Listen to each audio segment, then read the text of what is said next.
Award season is in full swing, and the nominations for the 75th Annual Tony Awards are out this morning. Tony winner Adrienne Warren and three-time nominee Joshua Henry unveiled a list of those being considered for the Best of Broadway title.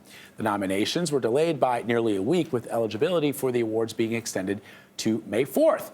CBS News contributor Jamie Wax is here with a look at this year's nominees. Good to see you. Hey, it's good. This is my first time in the studio. Welcome. Welcome. I mean, I watch you all the time, and I think I've talked to you remotely from Sure. Well, welcome. It's so good to see you here in person.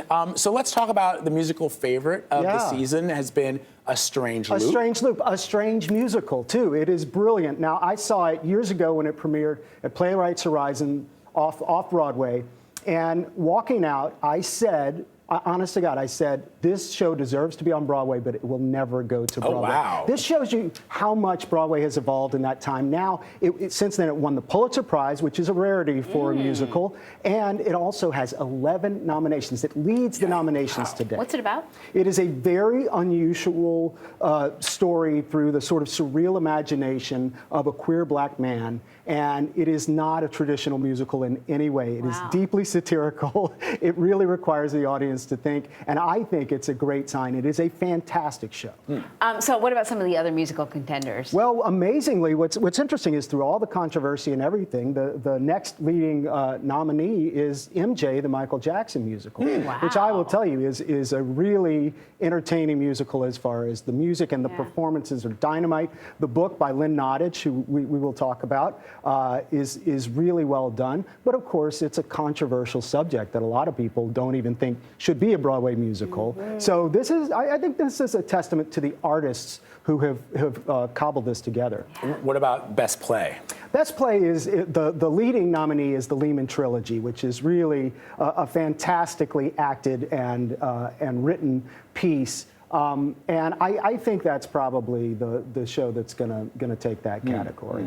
Now I want to say, what's that one about? I've missed out on so much of this stuff. Well, most people have, right, Jamie? I mean, it's That's been. true. I you have a lot of catching up to do. I do. I was saying I'm an avid Broadway theater goer, but over the course of the pandemic, obviously, I didn't go except in cases of work. I saw Hamilton when they first came back to Broadway because I was interviewing Lin-Manuel Miranda and some others, and then I saw recently The Music Man because Sutton Foster was on our show, and she was great, and Music Man was wonderful. I also found what was interesting, I don't know if it has been nominated, but there seemed to be a disconnect between the public, who loved it, and the critics were a little bit more lukewarm about seeing Hugh Jackman and Sutton Foster starring in this beloved musical. I don't know what your thoughts. That's the case a lot of times. That musical had unbelievable expectations around it. I don't know if it could have possibly lived up to its expectations. Right. I mean, it was supposed to open before the pandemic. It got delayed. They announced another opening, delayed that. They had some COVID issues. So, I mean, the expectations were unbelievably high for that show. I think it's a beautiful revival. What I did say, what I remarked to Sutton Foster was, and we can talk about this, writ large for the industry as a whole, was that it was the first time, at least that I can consciously recall, seeing so much diversity on stage, including there's a lot of children in the cast and Asian, Black, Latinx. I mean, just really incredibly diverse, and they're all incredibly talented. In other words, to me, it just signified that there are people of color in this country who have chosen theater as their path, and the door is open to them even when they're only 10 years old. Well, that's part of the conversation we were having earlier when we talk about the pandemic. There was a national conversation about equality, about rights in terms of all manner of minorities, and you see that reflected in the storytelling on stage. You do. You see it in the nominations today. I mean, this was an incredible day for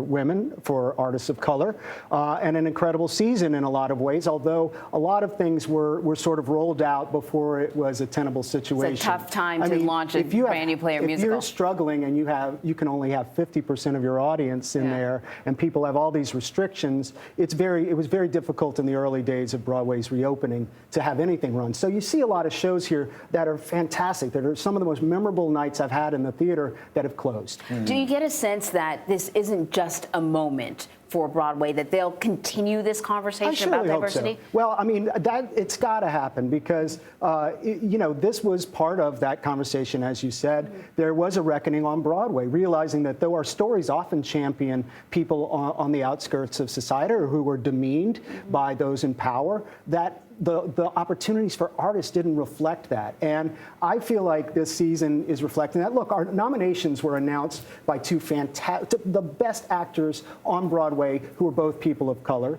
The host of the Tonys is a woman of color. DeVos. Yes, Yeah, amazing. and I hope this isn't just lip service or virtue signaling from the Broadway community. I don't sense it is. As I go around, and if you look at what's coming down the pipe, that are some big productions and some major opportunities. One of the most incredible things today, we have the rare example of a playwright, Lynn Noddich, who's one of our greatest playwrights, the only woman to win 2 Pulitzer Prizes for drama. Amazing. At one point this year, after the pandemic, she had 3 productions, an opera and a play and a musical running simultaneously in New York. She is nominated for Best Book of a Musical for MJ and also Best Play for Clyde's. I mean, there is progress is slow, but there is progress. And as you say, Vlad, the representation that you see, and imagine a child in that audience if their parents could buy a ticket for the Music Man. Right. But that's what I thought, Jamie. I thought that if you're a child and you're going to see a play for the first time, I mean, look, when I was a kid, I saw Dreamgirls, but that's a majority black cast, right? But when you would go see other musicals, generally the cast tended to be white. And if you're a little kid and you see Another little kid at that. who looks just like you, how big is that? You know, and just having Ariana as the host is also sending up, I think, a very powerful message. Yes, absolutely. Yeah. I mean, it was a good year all around. I think revival of a play. The amazing thing is, years after the original run off Broadway of How I Learned to Drive, the original cast came back together and has done this revival, and they're nominated as well. Wow. Paula Vogel, fantastic playwright, is also a nominee. So again, a good year for women and people of color. A great year for really revolutionary work like A Strange Loop, and we'll see if that's sustainable. I hope it is. Yeah, fingers crossed. Well, it ought to be a good show. Jamie, thank you very much. Thank you. So, the 2022 Tony Awards will be hosted by Ariana DeVos at Radio City Music Hall on June 12th. It'll air live at 8 p.m. Eastern, where? Only on CBS. And Paramount Plus.